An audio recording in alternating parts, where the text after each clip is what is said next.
रूप हे विठ्ठल विठ्ठल माऊली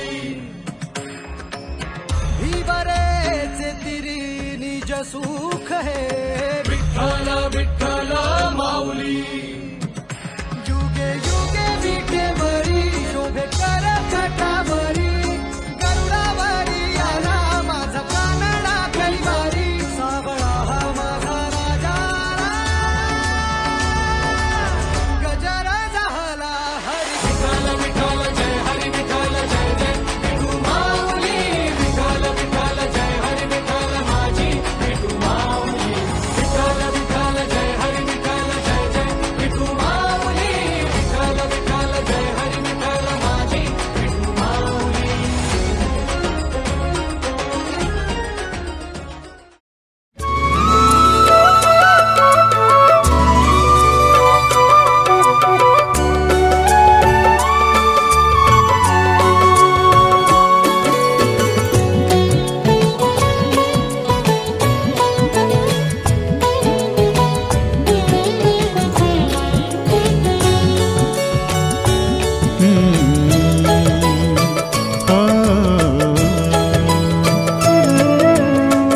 मंदिर है मंदिर है मंदिर है घर ये हमारा मंदिर है घर ये हमारा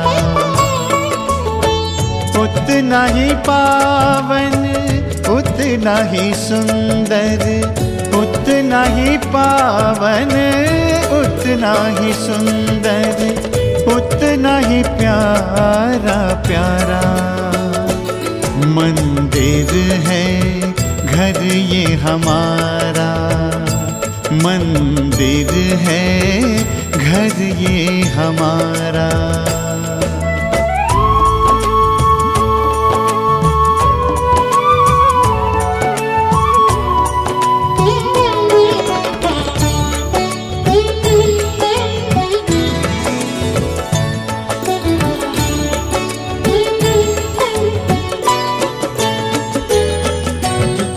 द्वार पे स्वस्तिक मंगल चिन्ह बना है आंगन में तुलसी तुलसी तले दिया है इस मंदिर में लक्ष्मी नारायण इस मंदिर में लक्ष्मी नारायण करते हैं उजियारा ओ मंदिर है मंदिर है मंदिर है घर ये हमारा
चरण तुझे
रक्त तुझ्या तलवार, तू सांग कसा इजनार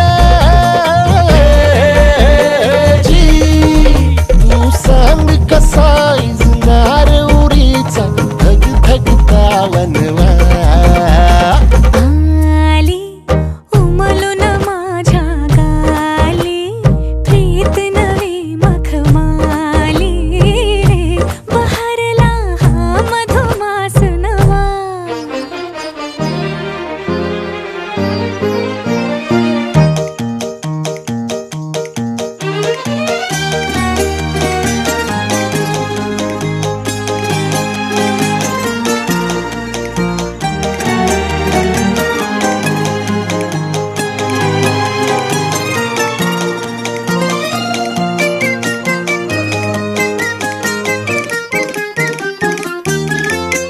किती वसंत मनात उमलून आली आणि दरवळले, कधी तुझ्याच सुरात हरवून गेले, काहीच न कळले.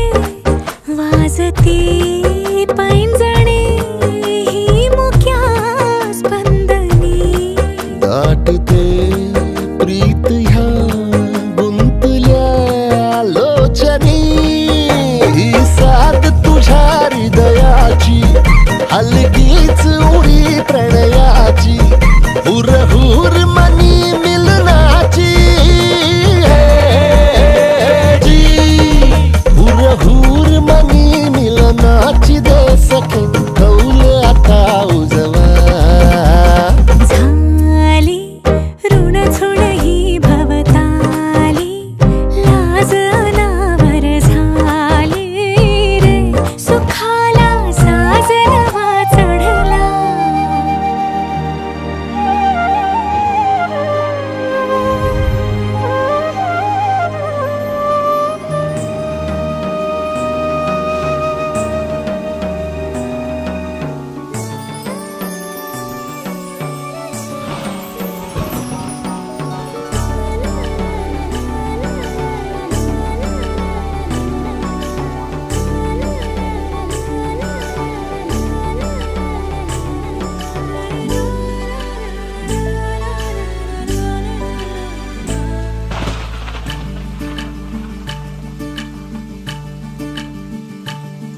यो रिमझिम झिलमिल पाऊस खारा, तन मन फुलवून जाती.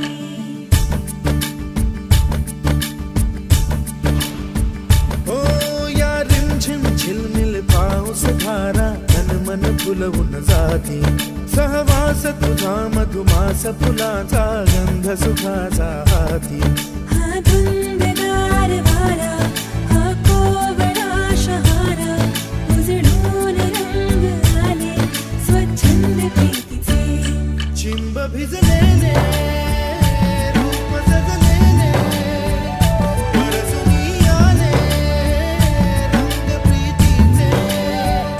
चिंब भिजलेले रूप सजलेले, परसुनी आले रंग प्रीतीचे.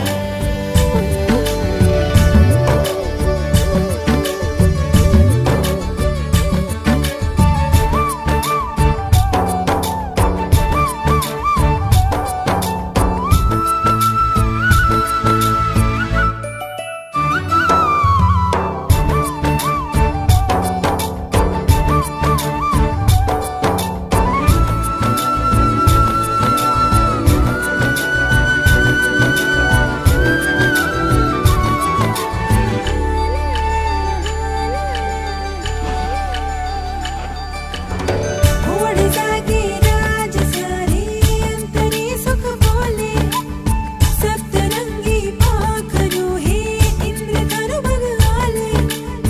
लाट ही वादळी मोहुनी गाते, ही मिठी लाडकी गोबरा होते. पडसाद भावनाचे रे बंधना कुणाचे, दाही विषाद पाणी बेथंग प्रीतीचे. चिंब भिजलेले रूप सजलेले, परसुनी आले रंग प्रीतीचे.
राजांची अलंकापुरी आज भारावरी वसावारीचा घेतला पावलांनी आम्हा वाळवंटी तुझी सावली गळा भेट घेण्या भीमेची निघाली तुझ्या नाम घोषात इंद्रायणी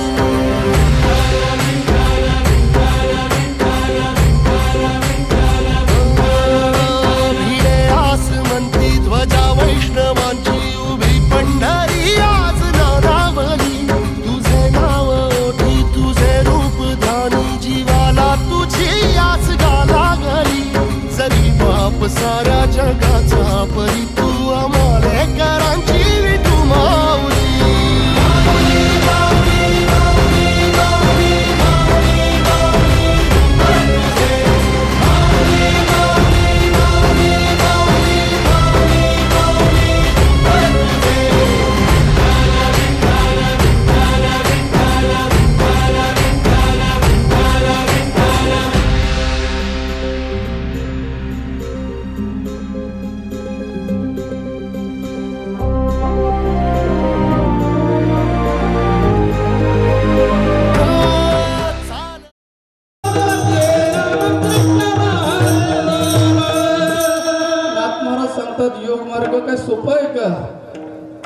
कधी मला दलभंग ऊर्ध्ववायूचा श्वेतकडूनी तोडून करिओ वनभंग ह्या अवस्थेवर पोचावं लागतं. ते काही एवढं सोपं नाही. सकाळी उठल्याबरोबर गादीवरच बसा, एक नाकपुडी दाबा दुसऱ्या नाकपुडीनं श्वास घ्या.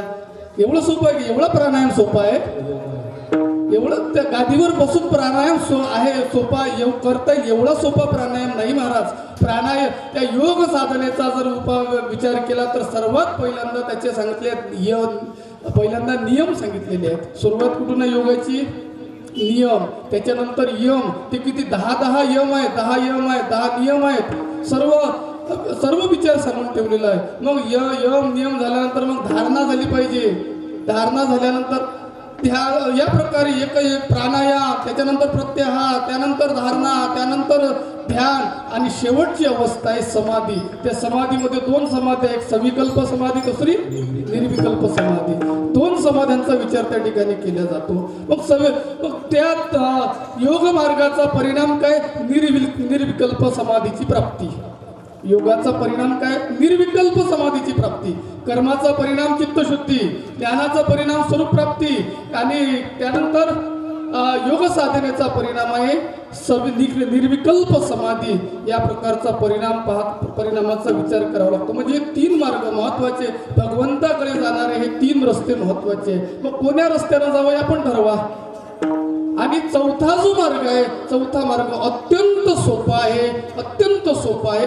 आणि तो मार्ग म्हणजे नाम मार्ग आणि भक्ती मार्ग.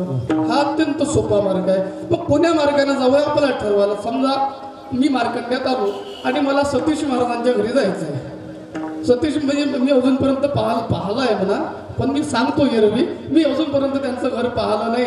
आणि मी आल्यानंतर इथंच ग्रामपंचायत पाशी आलो आणि विचारलं का हो सतीश महाराजांचं घर कोणी ठिकाणी आहे. एक जण म्हणाला चला माझ्यासोबत, मी तिकडेच चाललो.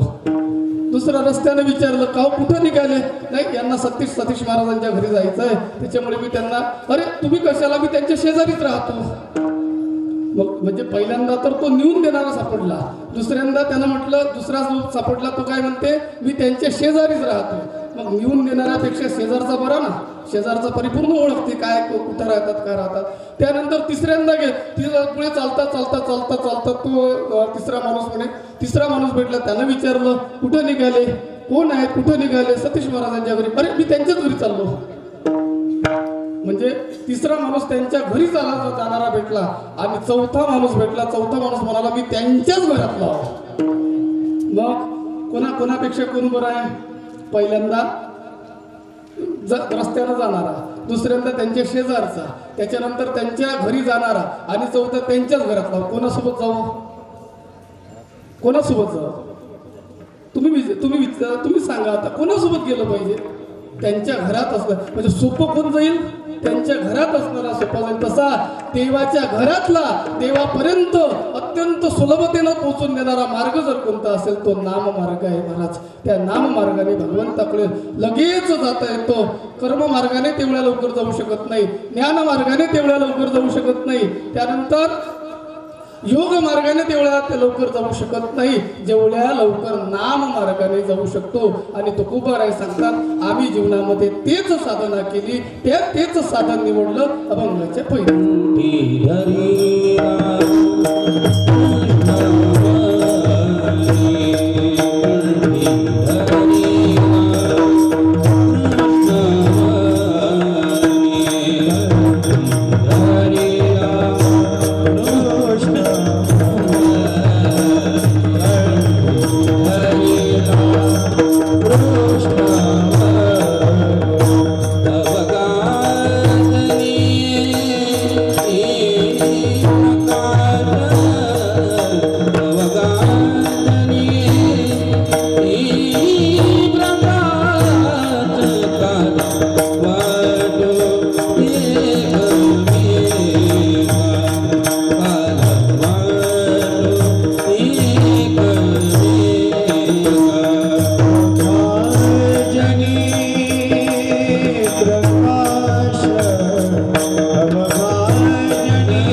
साधना केली ती कोणती साधना केली?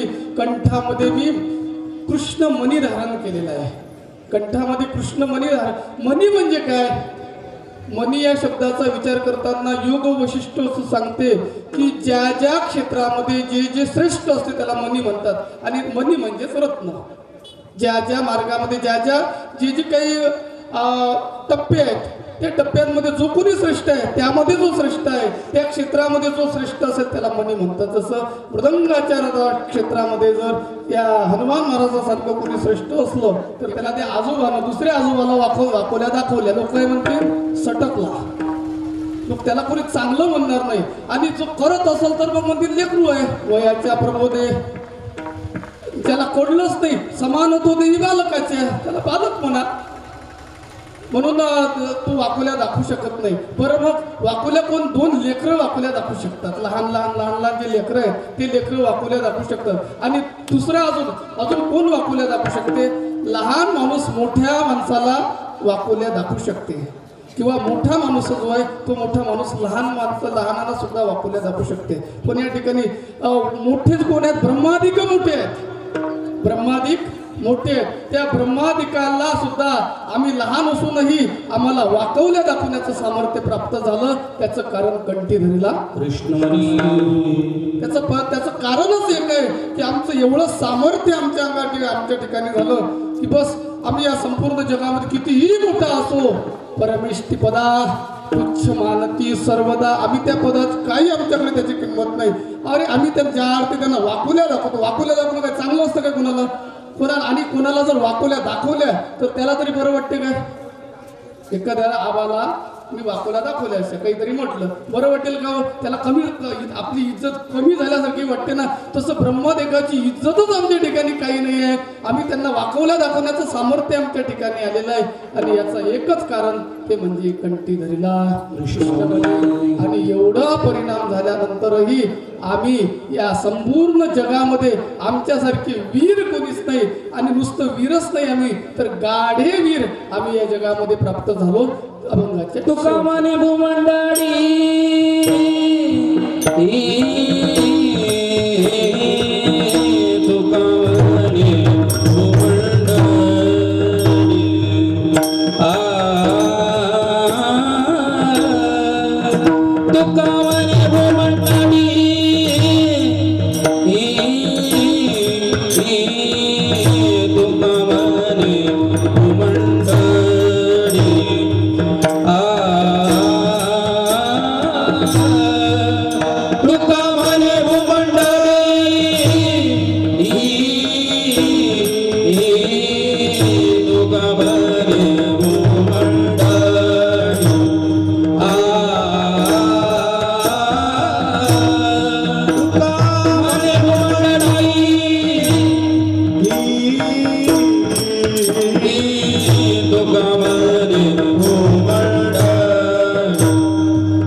सामर्थ्य कोणतं? आम्ही या भूमंडळामधले वीर झालो. झुंजार ते एक विष्णुदास जगी, अशा प्रकारचं वीरत्व आमच्या ठिकाणी प्राप्त झालेली आहे. तुका म्हणे आम्ही वीर गाडे अशा प्रकारचे. आणि वीर कशावर, कोणत्या ठिकाणी आरूढ होणारे, कुठपर्यंत कशावर वार करणारे वीर झालो? तर दुःखावर वार करणारे, कळीकाळावर वार करणारे, कळीकाळाला हाकलून देणारे असं सामर्थ्य आमच्या ठिकाणी प्राप्त झालं. तुका म्हणे काळा हाना तोंडावरी हरी रामबाणी. रामबाणाचं आमच्या हाती असं शस्त्र आलं आणि ते शस्त्र चालवण्याचं एवढं सामर्थ्य आमच्या ठिकाणी आलो, म्हणून आम्ही वीर झालो. आणि त्या वीर काळावर सुद्धा विजय मात करण्याचं सामर्थ्य आम्हाला या भगवंताची जी साधना आम्ही जीवनामध्ये केली त्या साधनेने आम्हाला प्राप्त झालं.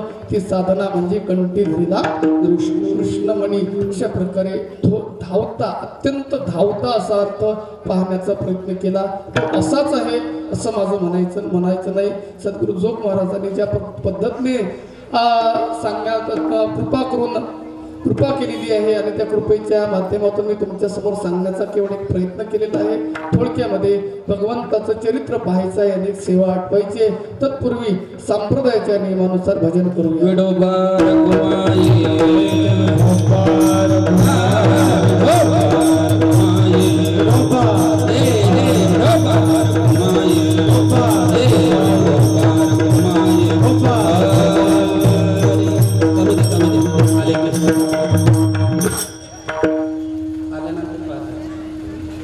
कंठी धरिला कृष्णमणी अवघाजनी प्रकाश, काला वाटू एकमेका वैष्णवनिका संभ्रम. या प्रकारे आपण तुकोबारांनी काय साधना केली आणि त्याचा परिणाम काय झाला याचा थोडक्यामध्ये विचार केलेला आहे. बरंच काही सांगण्याकरता होतं पण तेवढा वेळ आपल्याकडे नाही.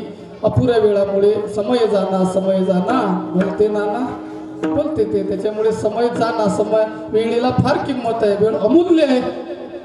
तर आपल्याला 2 मिनिटात 5-10 मिनिटामध्ये भगवंताचं जे चरित्र आहे त्या चरित्राचा विचार या ठिकाणी करायचा आहे. काल इतर कीर्तन जे असतात त्याची मर्यादा वेगळी आणि काल्याच्या कीर्तनाची मर्यादा वेगळी. इतर कीर्तनामध्ये आपण आपल्या मनाने स्वतंत्र विषय निवडू शकतो आणि त्या स्वतंत्र विषयावर सुंदर अशा प्रकारचं चिंतन मांडू शकतो. पण काल्याच्या दिवशी महत्वाचा दंडक साधू संतांनी आपल्याला सांगून ठेवला, चरित्र ते उच्चारावे केले देवी गोकुळी. भगवान परमात्म्याने गोकुळामध्ये जे चरित्र केलं त्या चरित्राचा उच्चार करावा असं आपल्याकडे एक दंडक आहे. आणि भगवंताच्या चरित्राचा उच्चारच करावा, आचरण्याच्या भानगडीत कोणी पडू नये. कारण देवम चरितम नाचरेत, शास्त्र असं सांगते की देवाच्या चरित्राचा आचरण करू नये. त्याचं कारण भार्गवेन हतो माता एक जायाश पांडवा परदारारतो कृष्ण देवम चरितम नाचरेत. देवाच्या चरित्राचं आचरण करू नये का? भार्गवेन हतो माता. भार्गव म्हणजे परशुरामाने आपल्या स्वतःच्या आईला मारून टाकलं. वडिलांनी सांगितलं, जमदग्नींनी सांगितलं मारून टाकलं. मग आपण आपल्यामध्ये सामर्थ्य आहे का? आपण आपल्या आईला मारू शकतो का? आहेत काही मारणारे त्याचं जाऊ द्या, पण तसं मारू शकतो का? नाही मारू शकत. बरं, त्याच्या बापामध्ये सामर्थ्य होतं की हिला जिवंत करून टाकलं म्हणून बलराम त्या परशुरामाचं चरित्र आपण आचरण करू शकत नाही. भार्गवेन होतो माता एक जायाश्च पांडवा. पांडव किती आहेत? 5 पांडव आहेत. आणि पत्नी किती आहे? द्रौपदी एकटी आहे. जमू शकते का? हो, नाही जमू शकत ना. त्याच्यानंतर त्याही पुढे चला परदारार तो कृष्ण, भगवान श्रीकृष्ण एक आहेत. पत्न्या किती आहेत? 16,108. त्याही पेक्षा गोकुळातल्या वेगळ्या, जिथं गेले तिथं. अशा प्रकारे म्हणजे त्या भगवंताच्या चरित्राचं फक्त आपण उच्चारण करू शकतो. भगवान परमात्म्याचं चरित्र कसं आहे? भगवंतांनी आपल्या हातावर 7 दिवसपर्यंत गोवर्धन धारण केला. आपल्या ज्यानं 4 पायलाचा गमिल उचलला जात नाही, म्हणून देवाचा आणि आपला बरोबरी होऊ शकत नाही. देवम चरितम ना चरित, देवाच्या चरित्राचं फक्त उच्चारण करावं अशा प्रकारे सांगितलेलं आहे. तर उच्चारण करत असताना सांगतात 2 मिनिटामध्ये आपल्याला उच्चारण करायचं आहे. भगवंताचा जन्म मथुरेमध्ये झाला, तिथून परमात्मा गोकुळामध्ये गेले. त्या ठिकाणी अनेक प्रकारच्या लीला केल्या, चोऱ्या केल्या, आदी वगैरे सर्व कर्म केले. त्या चोऱ्यांचे जे गारहाणे आहेत ते गारहाणे यशोदेकडे सांगण्याकरता सर्व गवळणी जात होत्या. यशोदे कृष्णाशी सांगावे गोकुळी राहावे की जावे. त्यानंतर वेगवेगळ्या गोपिका त्यांच्याकडे जात होत्या. कशा करता तुझ्या मुलाला समजावून सांग, तुझ्या मुलाला समजावून सांग. आणि या प्रकारे शेवटी यशोदेच्या डोळ्यामध्ये पाणी आलं. तेव्हा तिला नाना प्रकारे तिने समजवण्याचा प्रयत्न केला, नाना परी समजावे ते, पण त्याचा परिणाम मात्र काही झालेला नाही. शेवटी देवाने आपलं काही सोडलं नाही, जसं आहे तसं चालूच ठेवलं. यशोदेला वाटलं आता इथं हा सुधारणार नाही म्हणून याला कुठं पाठवावं लागतं, याला शाळेमध्ये. आणि त्यावेळीची शाळा कोणती होती तर गायी आणि गोपाळांना घेऊन वनामध्ये जा. आणि भगवान परमात्मा त्या ठिकाणी वनामध्ये जाण्याकरता निघालेले आहेत. गायी गोपाळ सवंगडी गायी गोपाळ यमुनेच्या तटी येती पानिया मिळवणी जगजेटी. चेंडू चौगुना खेळती वाळवंटी चला चला म्हणती पाऊस. या प्रकारे भगवान परमात्मा त्या तिकडे निघालेले आहेत. तिथे गेल्यानंतर सर्व गोपाळांना गायींना घेऊन यमुनेच्या त्या काठावर जातात, यमुनेच्या त्या वाळवंटामध्ये जातात. आणि वाळवंटामध्ये गेल्यानंतर एक दिवसचा असा प्रसंग आहे. सर्व गोपाळ म्हणतात देवा खांदी भार काय खेळायचे. कारण अनेक प्रकारचे खेळ त्या ठिकाणी खेळलेले आहेत. आता ते खेळ वगैरे आहेतच आहे सर्व, पण ते खेळ खेळल्यानंतर काय झालं, सर्व गोपाळ म्हणू लागले देवा चला वडू गाई बैसू. भगवान म्हणाले ठीक आहे. सर्वजण बसलेले आहेत. भगवान मधात उभे राहिले, सर्वांच्या शिदोऱ्या पाहिल्या. आणि सर्व भगवंतांनी आता कोणाचं काय कोणाच्या भाकरी, कोणाची सोल्याची भाजी, कोणाचं काही, कोणाचं लोणचं असं होतं. देवाने पाहिलं. देवाने सांगितलं अरे माझे आहे पैसे पाहे नाही तरी घरा जाय सोडून या माये नमनीत आणावे. तुकोबरा आदी संत त्या ठिकाणी होते. त्यांनी सांगितलं देवा तुका म्हणे हरी माझे कोणी नाही घरी नका करू देवा माझ्या घरी कोणी नाही. तुकोबरा देवाला समजलं. देवाने सांगितलं ठीक आहे जसं आहे तसं करा एकत्र. आणि सर्वांच्या त्या शिदोऱ्या त्या ठिकाणी एकत्र. कोणाचं मिरच्या आहे, कोणाचं चटणीचा ठेचा आहे, कोणाची भाकर आहे, कोणाची पोडी आहे, कोणाचा लोण्याचा गोडा आहे, कोणाचं लोणचं आहे. अशा प्रकारे सर्व पदार्थ ते एकत्रित केलेले आहे. आणि एकत्रित करून सर्वांना कमळाकार बसवलेला आहे. आणि भगवान परमात्मा त्या ठिकाणी मधात उभे राहिले, मध्यभागी उभे राहिलेले आहेत. शुकाचार्य वर्णन करतात बिभ्रदवेनो जडरपटयो शृंगवेद्रेश स्वामे पानो मसृल कोलम तत्फलाकलीशो तिष्ठन् मध्ये स्वपरिसृदयन् हासयन् नर्वमेस्वे स्वर्गे लोके विशति उपजे यज्ञबालके ज्ञानेश्वर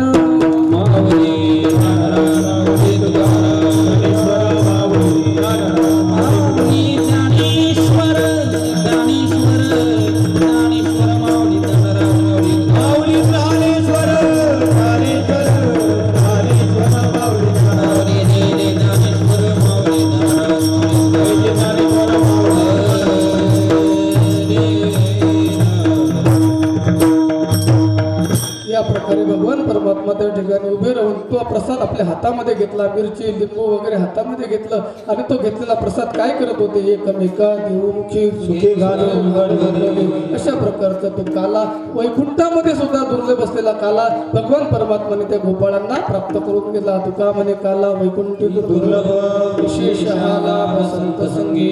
साधूच्या संगतीने ज्ञानोबा आहे तुकोबा यांच्या संगतीने त्या काल्याचा लाभ आपल्याला जीवनामध्ये प्राप्त करून घ्यायचा आहे. सद्गुरु श्री अच्युत महाराज यांच्याही कृपा प्रसादाने आपल्याला त्या प्रसादाची, त्या लाभाची, त्या कार्याची प्राप्ती करून घ्यायची, आपल्या जीवनामध्ये करून घ्यायची आहे. आणि आपलं जीवन एक समृद्ध करून घ्यायचं आहे. भगवत पथाचे, भगवत मार्गाचे पथिक आपल्याला व्हायचं आहे. या प्रकारे आणि भगवंताच्या चरणी पुनश्च एक वेळा प्रार्थना करेल की आमचे गुरुजी जगन्नाथजी पेडेकर गुरुजी यांना भगवान परमात्माने उदंड आयुष्य देवो आणि त्यांचं आरोग्य सुदृढ समृद्ध राहो अशा प्रकारची प्रार्थना करून भगवंताच्या चरणी ही सेवा समर्पित करेल. कार्याचा अभंग होईल आणि त्यानंतर कंठी धरिला कृष्णमणी अवघातिनी प्रकाश कला वाटते वापोलिया ब्रह्मादिका उत्तम लोकादातो उत्तमने भूमंडळी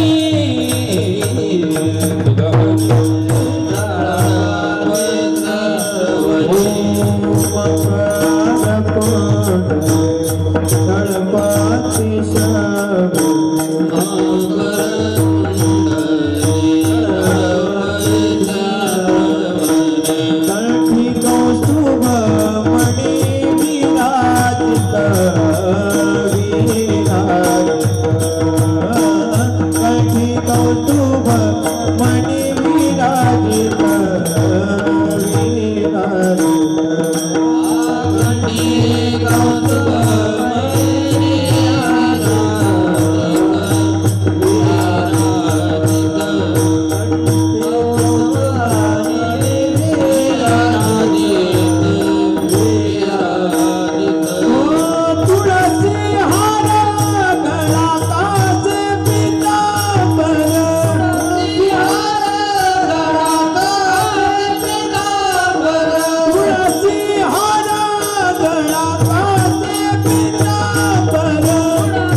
सर्व सुख तुका म्हणे माझे हेची सर्व सुख तुका म्हणे माझे हेची सर्व सुख तुका म्हणे माझे हेची सर्व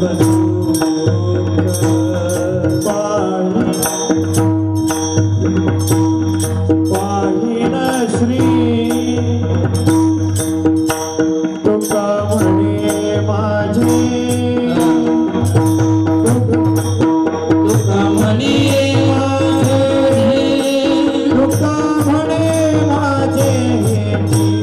सर्व सुख तुका म्हणे माझे तुका म्हणे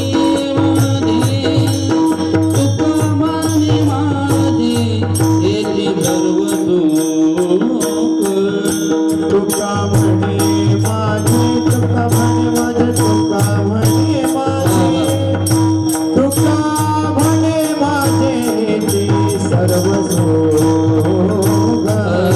तुका म्हणे माझे तुका म्हणे माझे तुका म्हणे माझे ते सर्व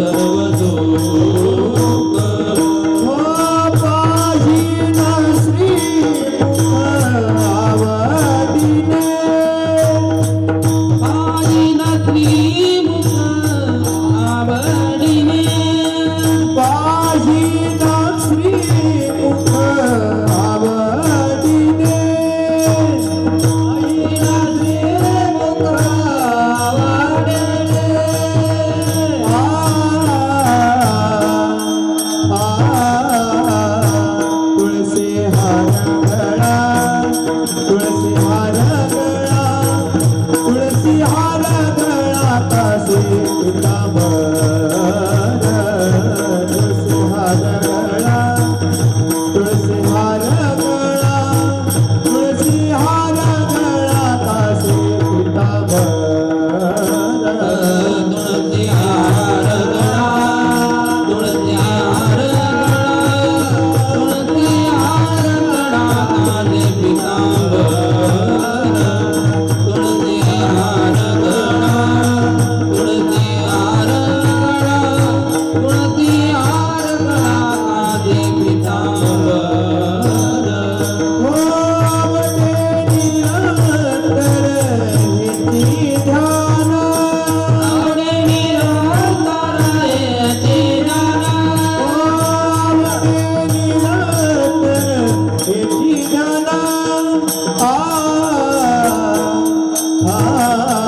रूप पाहताय लोचनी लोचनी रूप पाहताय लोचनी लोचनी रूप पाहता लोचनी लोचनी रूप पाहता लोचनी लोचनी रूप पाहताय लोचनी लोचनी रूप पाहताय लोचनी लोचनी रूप पाहता लोचनी लोचनी रूप पाहता लोचनी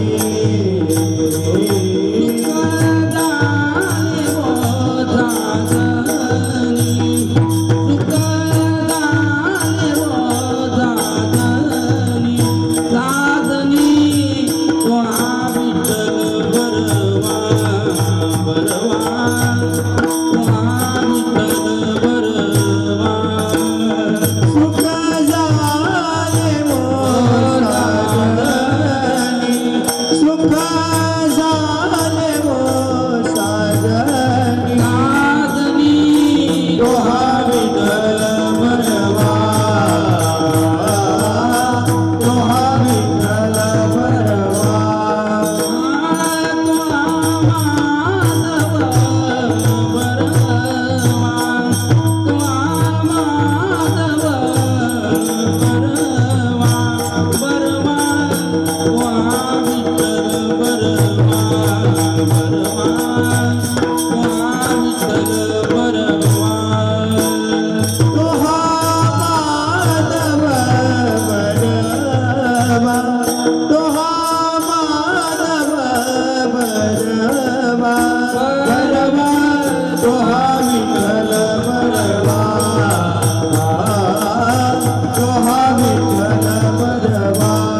कृष्णमणी अवघा जनी प्रकाश काला वाटो एकमेका वैष्णवलिका संभ्रम वाकुलिया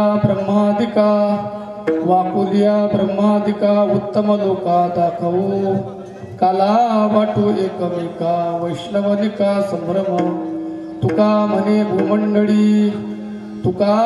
भूमंडळी आम्ही बडी विरगाडे काला वाटो एकमेका वैष्णवनिका संभ्रम युवंत प्रविष्ट मम वाच विमां प्रसुप्तां संजीवयत्यखिल शक्तिधरस्वधाम्ना अन्यांश हस्तचरणत्वगादीन् प्राणान् नमो भगवते पुरुषाय तुभ्यं प्राणान् नमो भगवते पुरुषाय तुभ्यं महायोगपीठे तटे भीमरथ्यां वरं पुंडलिकाय दातु मुनिते समागत्य तिष्ठन्ति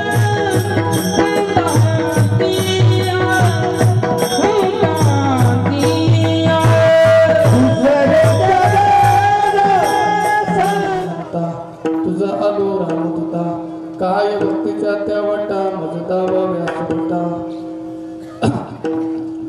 आता वंदुरंग भूमिका कीर्तने उभे होती लोका टाळ मृदंग विने देखा तया नमन माझे दंडवत मस्तक हे पायावरी मस्तक हे पायावरी मस्तक हे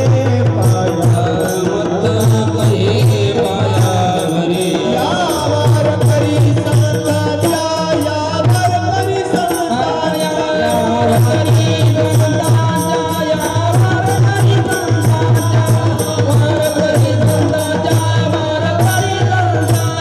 मस्तक हे पायावरी यावर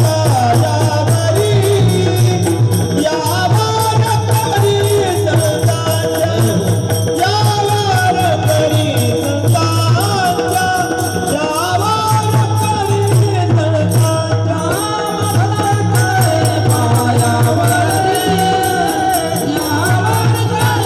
समता यावर करी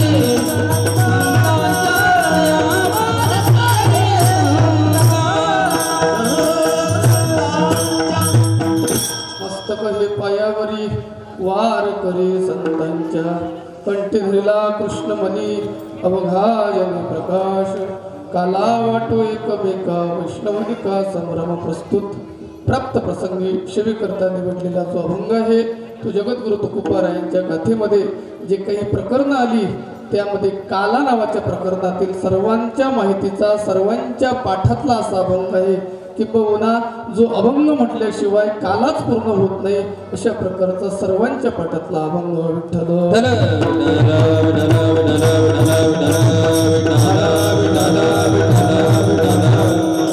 जगद्गुरु तुकोबाराय या अभंगामधून सांगून जातात की मी जीवनामध्ये काय साधना केली आणि त्या साधनेचा परिणाम माझ्या जीवनामध्ये काय झाला या संबंधाचं या अभंगामध्ये प्रतिपादन करतात. कारण जीवनामध्ये साधना करणारे भरपूर लोक असतात किंबहुना प्रत्येक जण जो आहे तो साधना निष्ठच आहे पण त्या साधनेचा परिणाम काय होतो आणि साधनेचा परिणाम काय झाला पाहिजे याचं प्रतिपादन या अभंगामध्ये तुकोबाराय करतात.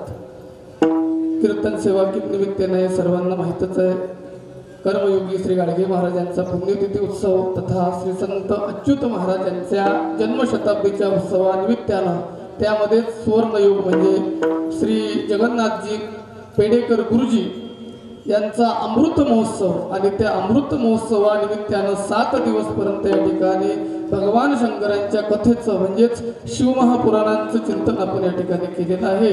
आणि त्याचबरोबर काकडा हरिपाठ आणि रात्रीचे हरिकीर्तन हा सर्व भरगच्च कार्यक्रम आपण या ठिकाणी आणि त्या कोणत्याही कार्यक्रमाची सांगता जी आहे ती सांगता कशाने होत असते काल्याने होत असते.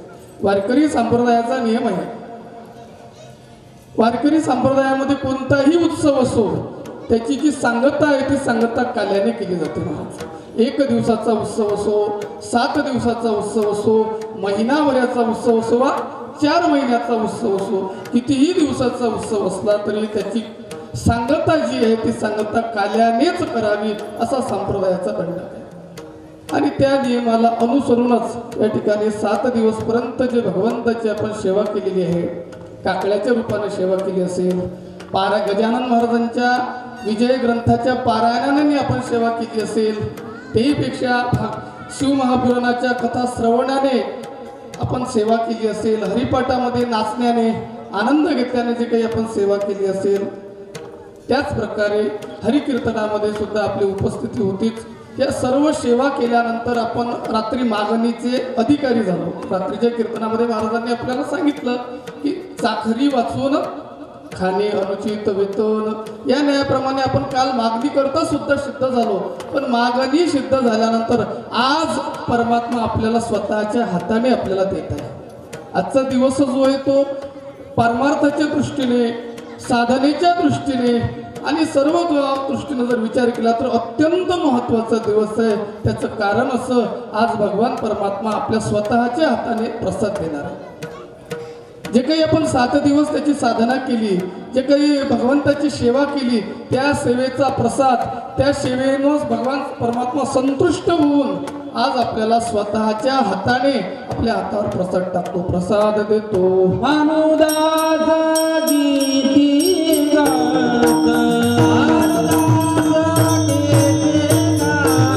प्रसाद देतो पंढरीनाथ,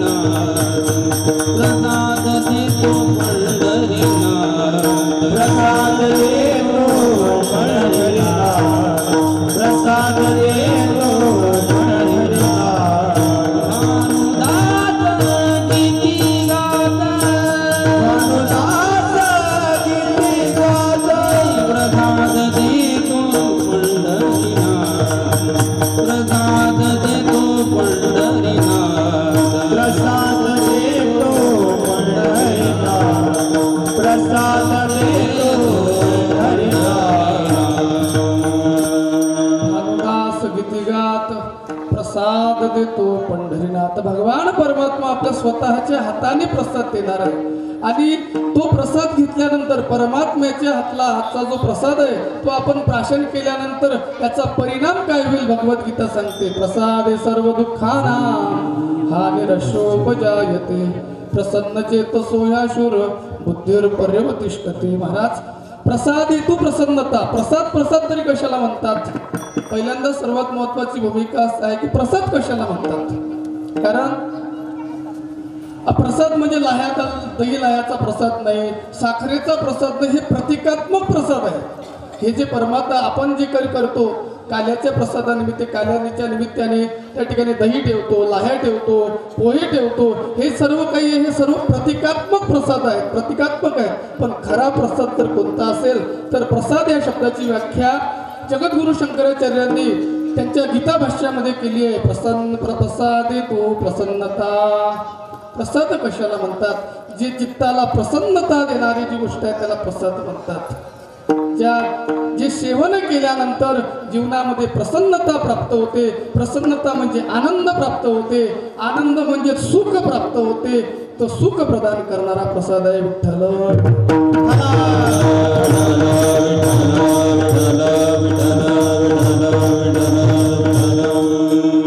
भगवद्गीता बोलते की तो प्रसाद सेवन केल्यानंतर काय होते? प्रसादे सर्व दुःखाना.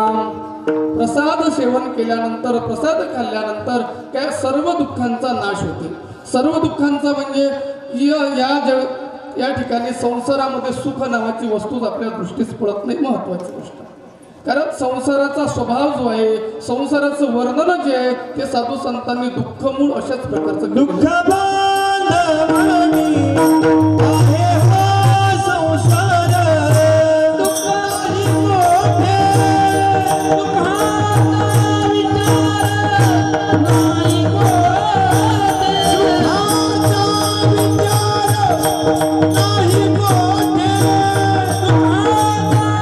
विचार नाही कोठे, दुःख बांधवानी आहे हा संसार, दुःख बांधवानी आहे हा संसार, दुःख बांधवानी आहे हा संसार, दुःख बांधवानी हा संसार. तुकोबारायादी संतांनी या संसाराचं वर्णन करत असताना सांगितलं संसार कसा आहे? दुःख बांधवडी आहे हा संसार. किंवा ज्ञानोबाराय सुद्धा तेच सांगतात, दुःख संसार, दुःख मूळ चहूकडे इंगड इत्यादी इत्यादी सर्व प्रमाणावरून आपल्याला लक्षात येईल की संसार काय आहे, दुःख मूळ आहे. याच्या ठिकाणी अनेक दुःखांनी तो भरलेला आहे, अनेक विकारांनी तो युक्त आहे. मग या दुःखमूळ संसाराला जर आम्हाला सुखरूपता प्राप्त करून घ्यायची असेल, म्हणजे अनित्य असलेल्या संसाराची निवृत्ती करून परमानंदाची प्राप्ती जर करून घ्यायची असेल, त्याच्याकरता आम्हाला प्रसाद घ्यावा लागेल. त्या प्रसादाने दुःखाची निवृत्ती करणारा भगवान परमात्मा. त्या परमात्म्याचा प्रसाद जर आम्ही सेवन केला, परमात्म्याच्या हातून मिळणारा प्रसाद येतो प्रसन्नता, असा जो प्रसाद सेवन केल्यानंतर त्या प्रसादाचा परिणाम जो आहे तो परिणाम सुख स्वरूप आहे. कारण भगवंताच्या स्वरूपाचा जर विचार केला तर ते सुख स्वरूप आहे. सर्व सुखाची आगवर बापर कुमा देवीवर मग तो जो परमात्मा सुखरूप आहे तो आपल्याला सुद्धा सुखरूप करून ठेवतो. अविनाश करी आपुल्या लावी मना पिशे तो ज्या पद्धतचा तो आहे, ज्या परमात्म्याचं वर्णन केलं श्रुतींनी स्मृतींनी पुराणांनी गीतेंनी जे जसं केलेलं आहे की त्या सर्व प्रमाणावरून आपल्याला लक्षात येते की परमात्मा कसं आहे. अनादित्वा निर्गुणत्वा शास्त्र योनित्वात ब्रह्मसूत्रामध्ये सांगितलं जातं की तो परमात्मा कसा आहे. शास्त्र योनित्वात अनादित्वात म्हणजे तो परमात्मा अनादी आहे. तो शास्त्राने त्याचं वर्णन होऊ शकत नाही असा असलेला तो परमात्मा. आणि काय करते तो दुःखाची निवृत्ती करते आणि परमानंद त्याचीच प्राप्ती करून देते. म्हणजे या संसाराची निवृत्ती करून मोक्षाची प्राप्त करून देणारा त्याच्यासारखं करणारा तो भगवान परमात्मा आहे. म्हणून त्याच्या हाताने मिळालेला जो प्रसाद आहे तो प्रसाद सुद्धा आपल्या सुखरूपेतीला कारण ठरतो.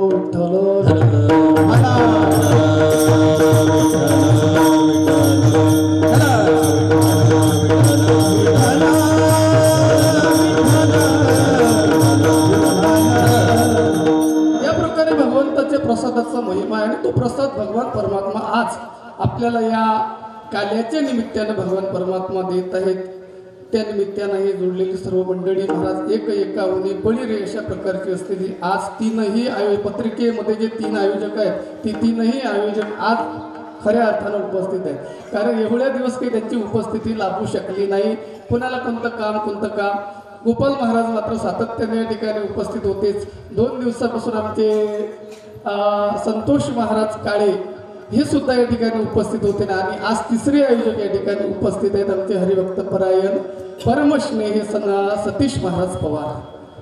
कारण त्यांचा वार्षिक कार्यक्रम असते आणि त्या कार्यक्रमाला वार्षिक असल्या कारणाने जाणं गरजेचं असते. त्यामुळे तरीही मी कालही सांगितलं की महाराज शरीरानं त्या ठिकाणी होते, मन सर्वच्या सर्व या कार्यक्रमातच होतं. आणि आज त्यांना राहवलं गेलं नाही. तिथल्या कार्यक्रमाचं नियोजन थोडं कमी करून या ठिकाणी असलेली उपस्थिती दर्शवली आणि काल्याच्या कीर्तनाची शोभा वाढवली.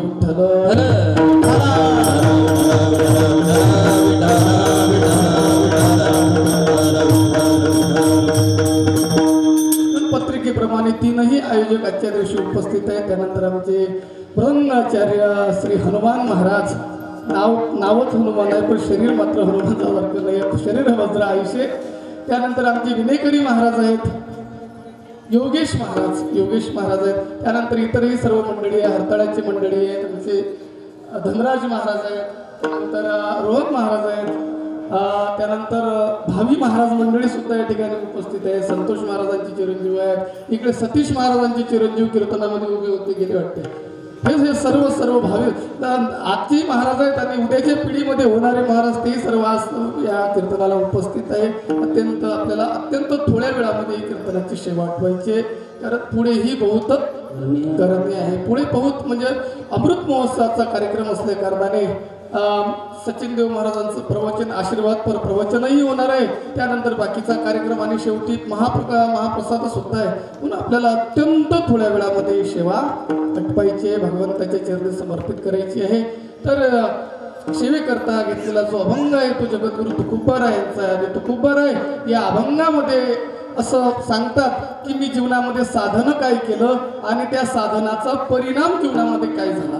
कंठी धरिला कृष्णमणी अवघा जनी प्रकाश.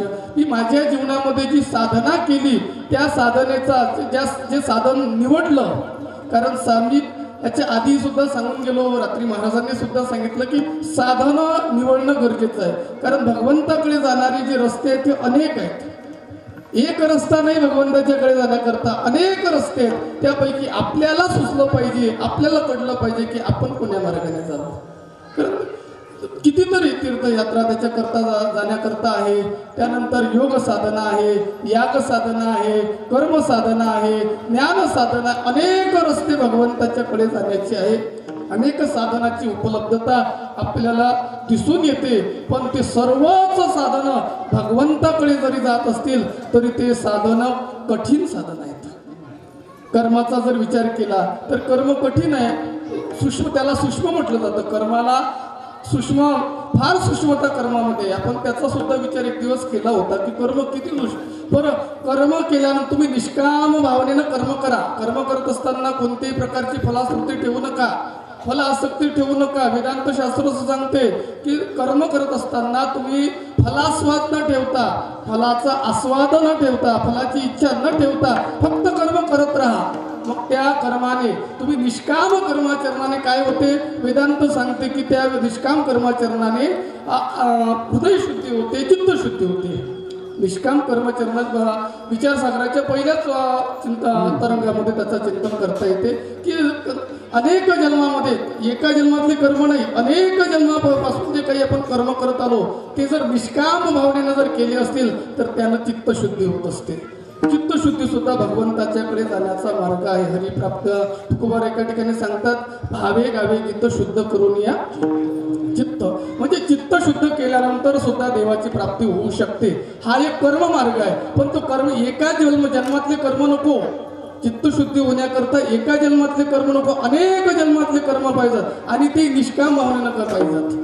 आपल्या कुठे निष्काम भावने नाहीत. महाराज, आपण सळकी सुपारी देवाला समर्पित करतो आणि त्याच्या बदल्यात कितीतरी मागून घेतो. धन, ऐश्वर, संतती, संपत्ती, आयुष्य, द्विपद, चतुष्पद, म्हणजे नुसतं एकाच माणसाकरता नाही, घरातल्या जनावरांकरता सुद्धा मागून घेतो फक्त सळक्या सुपारीमध्ये. अशी आपली परिस्थिती आहे. आपल्याकडून निष्काम कर्मचरण सुद्धा होत नाही. त्याच्यामुळे चित्तशुद्धी होत नाही आणि चित्तशुद्धी होत नाही म्हणजे भगवंताची प्राप्ती सुद्धा होत नाही. बरं, एक मार्ग गेला कर्म मार्ग. दुसरा जो मार्ग आहे, दुसरा मार्ग आहे ज्ञानमार्ग. ज्ञानमार्गाने सुद्धा भगवंताची प्राप्ती होते. पण ज्ञान प्राप्त करण्याकरता कितीतरी प्रयत्न करावे लागतात. याजसाठी जप, याजसाठी तप, व्यासेही अमूप ग्रंथ केले, ब्रह्मज्ञान करी भोय उठा उठी तरी काही पुष्टी वेदशास्त्रे. तुकोबारे सांगतात, तुला जर ज्ञान प्राप्त करायचं असेल तर ते ज्ञान बसल्या जागेवर होणार नाही. त्याच्याकरता तुला काय करावं लागेल, अनेक ग्रंथाचा अभ्यास करावा लागेल. अनेक ग्रंथाचा पुस्तक ग्रंथाचा अभ्यास केल्याने सुद्धा ज्ञान होत नाही. त्याच्याकरता काय करावं लागेल, तत्विधी प्रणिपाते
करण्याकरता त्या ज्ञानाची जाणीव होण्याकरता काय करावं लागेल, तरी संता तनुमनु जीवे चरणासी लागावी अगरवता करावे सगळं. महाराज सांगतात की ते ज्ञान प्राप्त करण्याकरता कुठं जावं लागेल, तत्विधी प्रणिपातेन परिप्रश्नेन शिवया उपदेशन्ति ते ज्ञान ज्ञानिन तत्वदर्शनः.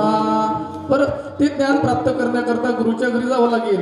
मग गुरुच्या घरी गेल्याबरोबर ज्ञान प्राप्त होत नाहीत. गेले गुरुच्या घरी, सांगा आम्हाला ज्ञान, असं कुठं जमत असते का? गुरु काय रस्त्यावर सर्वात महत्वाचं म्हणजे गुरु कडणं सुद्धा महत्वाचं आहे. गुरु कोणाला, गुरु कसा असला पाहिजे, तो श्रोत्रिय असला पाहिजे, तो ब्रह्मनिष्ठ असला पाहिजे. वेदांत शास्त्राने गुरुचे लक्षणं सांगितले, त्याच्याकडे दोन गोष्टी असल्या पाहिजेत. श्रोत्रिय म्हणजे सर्व शास्त्रांचा तो ज्ञाता असला पाहिजे आणि ब्रह्मनिष्ठ म्हणजे तो ब्रह्मपदावर आरूढ असला पाहिजे, तरच तो त्या पदावर आपल्याला पोहोचवेल. तोच जर कशात काही नसला, आपण कितीही त्याला विचारलं तू काय करणार, आपलं काहीच कल्याण करू शकत नाही. कल्याण करण्याकरता तो त्या लेवलचा, त्या अधिकाराचा गुरु असला पाहिजे. मग त्या गुरुकडे जाऊन तिथं काय करावं लागते, त्यांची विचार म्हणे देवा करावी म्हणे देवा करावी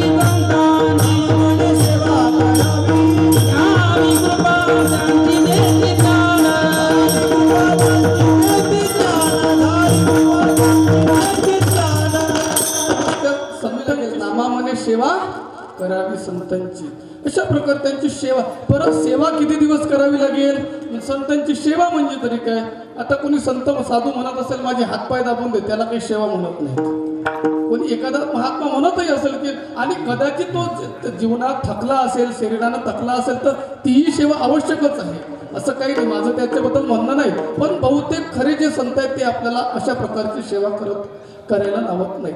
मग त्यांची सेवा किती दिवस करावी लागेल? त्यांचं मन भरेपर्यंत सेवा करावी लागेल. आणि मग एकदा त्यांचं मन भरल्यानंतर ते म्हणतील की माग. मग अपेक्षित जे आपुले बरं त्या पद्धत. मग त्यांनी माग म्हटल्यानंतर मग आपण विचारण्याचे अधिकारी होतो. त्यांनी विचार म्हटलं आता विचार. सेवेनं ते संतुष्ट झाले पाहिजेत. ते काही 1-2 दिवसाच्या सेवेनं संतुष्ट होत नसतात. कितीतरी दिवस त्यांच्याकडे राहावं लागतं आणि मग त्या सेवेनं ते संतुष्ट होतात. मग संतुष्ट झाल्यानंतर मग म्हणतात ते विचार. विचारल्यानंतर यालाही कळलं पाहिजे काय विचारावं. तेही महत्वाचंच आहे. याला कळलं पाहिजे ना काय विचारावं. तर यानं जर म्हटलं महाराज 12 वर्षापासून तुमच्या आश्रमात मी आहो, सेवा करून राहिलो, पण तंबाखू बिना चुन्यानंच खात होतो. आता मला तुम्ही चुन्याची प्राप्ती करून द्या, जमेल काय? म्हणजे एवढ्या दिवसाची केलेली सेवा काय चुन्यानं गमावली. काय विचारलं पाहिजे हे सुद्धा आपल्याला कळलं पाहिजे. आणि ते कळण्याकरता त्या सेवेतून ते कळणारच आहे. आणि मग विचारल्यानंतर त्यांनी त्याचं उत्तर दिलंही पाहिजे. त्यांची जर मनोवृत्ती असली तर ते उत्तर देतील, नाहीतर पुन्हा उद्यावर ढकलतील. त्यांचं काय? एकदा गुरुवर्य धुंडा महाराज देगलूरकर रस्त्याने चालले होते पंढरपूरला प्रदक्षिणा करताना. एक माणूस त्यांच्याकडे आला आणि त्यांच्याकडे आल्यानंतर म्हणाला रस्त्यानंच, महाराज मला ब्रह्म समजून सांगा. महाराज म्हणाले ब्रह्म काय रस्त्यावर पडलाय का असं प्रदक्षिणेचा सांगायकरता? माझ्या मठामध्ये नारळ, दुपट्टा, दक्षिणा जे काही असते ते घेऊन ये, नंतर मी तुला सांगेल. तिथे गेल्यानंतर पाहू मग काय काय असते. तर तो माणूस गेला. महाराज तिकडून आले आणि ते नारळ, दुपट्टा, पैसे काय ते समर्पित केले आणि म्हणाले सांगा ब्रह्म. ते म्हणे नारळात, दुपट्ट्यातून पैसे कुठे ब्रह्म भेटत असते? ते ब्रह्म भेटण्याकरता सर्व संतांच्या ठिकाणी गेल्यानंतर त्याची अनुभूती आली पाहिजे. त्यावर आरूळ झालं पाहिजे. त्या बोधावर आरूळ झालं पाहिजे. कर्माचा परिणाम चित्तशुद्धी. तसं ज्ञानाचा परिणाम काय? ज्ञानाचा परिणाम आहे स्वरूप प्राप्ती, स्वतःच्या स्वरूपाची ओळख. ज्ञानानं कशाची ओळख होत असते? ज्ञानदेव म्हणे भजा आत्मदेवा, अखंडित सेवा करत त्याची. हे त्याच्याकरता आत्मस्वरूप ओळखण्याकरता. ते आत्मस्वरूप ओळख